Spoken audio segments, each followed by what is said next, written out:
जंगल में रात का समय था।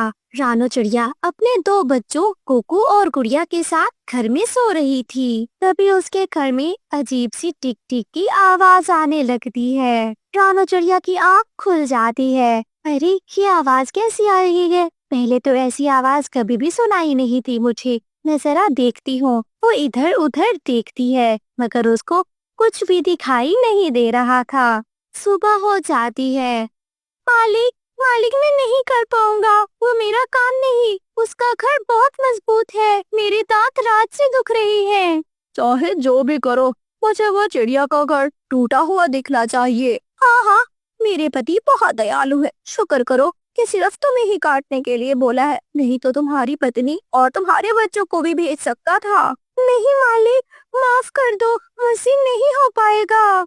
अगर तुम्हारे दांत मजबूत नहीं तो फिर उस बिल्ली के दांत बहुत मजबूत हैं, जिसके पति को तुमने जहर देकर मारा है। एक पेड़ के नीचे बैठकर चूहा फूट फूट कर रो रहा था।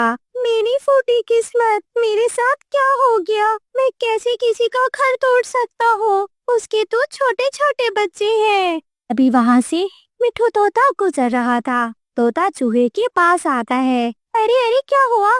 चूहे रो क्यों रहे हो? एक तो छोटे से हो, दिखाई भी नहीं देते सही से। तोती, मैं बहुत मजबूर हूँ। मुझे उस कालू कौवे ने बहुत बुरा भला कहा। वो मुझसे गलत काम करवाना चाहता है। चूहा अपनी पूरी दास्तान मिठू तोते को बता देता है। अरे क्या ऐसी बात है? वो तुमको ऐसे गलत काम करने पर मजबूर करता है। नहीं तो वो मुझे धमकी देता है कि मुझे बिल्ली के हवाले कर देगा। मिठू तोता गुस्से में सीधा चिड़िया के घर जाता है। अरे रानो बहन, गजब हो गया। हम बड़े पक्षियों को तो पता ही नहीं कि जंगल के छोटे प्राणियों के साथ आखिर हो क्या रहा है। तोते भैया बताइए, सब ठीक तो है? मिठू तोता उस छोटे चूहे की दास्तान माँ चिड़िया को सुना देता है। मुझे भी शक पड़ रहा था। रात को मेरे घोंसले में टिक टिक की आवाज आ रही थी। शायद यही चूहा उसके कहने पर मेरे घर को काट रहा था। मैंने कह दिया तो बस कह दिया, आज रात तुम चिड़िया का घोंसला उतर कुतर कर नीचे फेंकोगे। चिड़िया और उसके बच्चे जमीन पर नीचे धड़ाम से होकर गिरने चाहिए। मुझे माफ कर दो मालिक, मैं नहीं कर पाऊंगा। मुझे छोटे छोटे बच्चों को देखकर दया आती है। मगर तुम्हारे छोटे बच्चे देखकर मुझे दया नहीं आती, नहीं तो मैं रात को बिल्ली बेचकर तुम्हारे पूरे परिवार की कहानी खत्म कर दूंगा। चिड़िया और तोता कबूतर के पास जाते हैं। यार कबूतर, बहुत बड़ा गजब हो रहा है हमारे जंगल में। हमें चूहे के लिए लड़ना होगा। हाँ, वो तो मैं भी सुन कर आ रहा हूँ। उधर से कालू कौवा उस चूहे को धमका रहा था। मुझे भी आधी बात मालूम हो ही गई थी। हमें जंगल के छोटे प्राणियों को महफूज करना होगा, नहीं तो ऐसे काले कौवे हमारे जंगल के सभी प्राणियों को गलत काम करने पर मजबूर करेंगे। बिल्ली मौसी, तुम तो जानते हो तुम्हारे पति की मौत पर मुझे काफी दुख हुआ था। काफी दुख तो मुझे भी अभी तक है।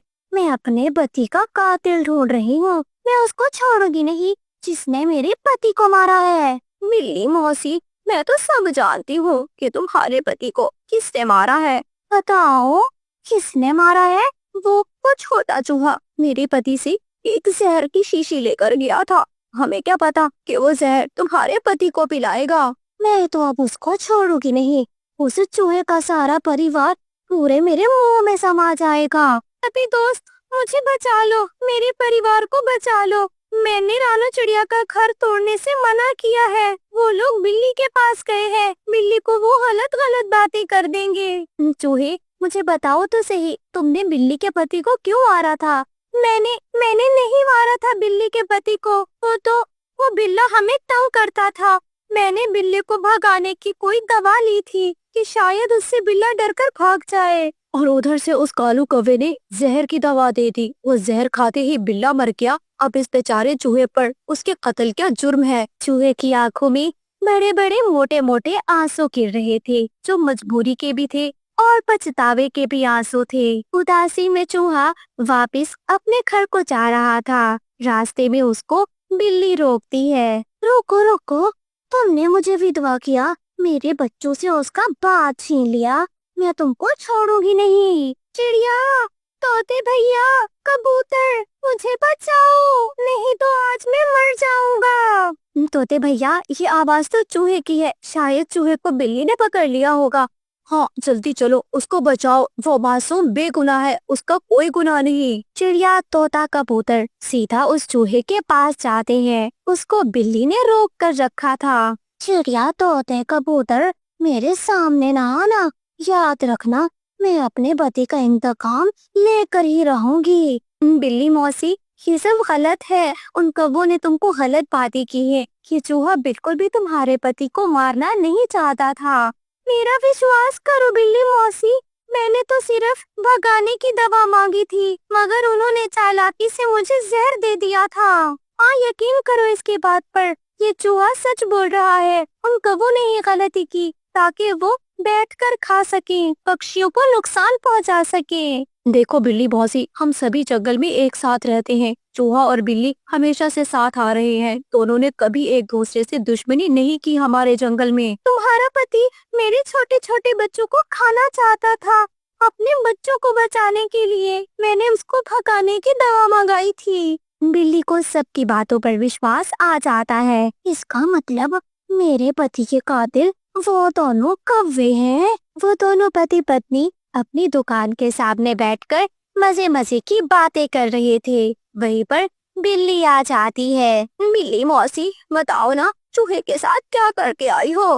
मैं चूहे को मार कर आई हूँ। अरे वाह बिल्ली मौसी, आपकी तरह कोई पत्नी हो जो अपने पति के खून का बदला कभी भी माफ ना करे। ओहो, उसका खून उसका पूरा परिवार चट कर जाना था आपको बिल्ली मौसी। बिना पति के जीवन कैसा होता है वो तो मैं समझ ही सकता हूँ। इसलिए तो पूरा परिवार खत्म करने आई हूँ।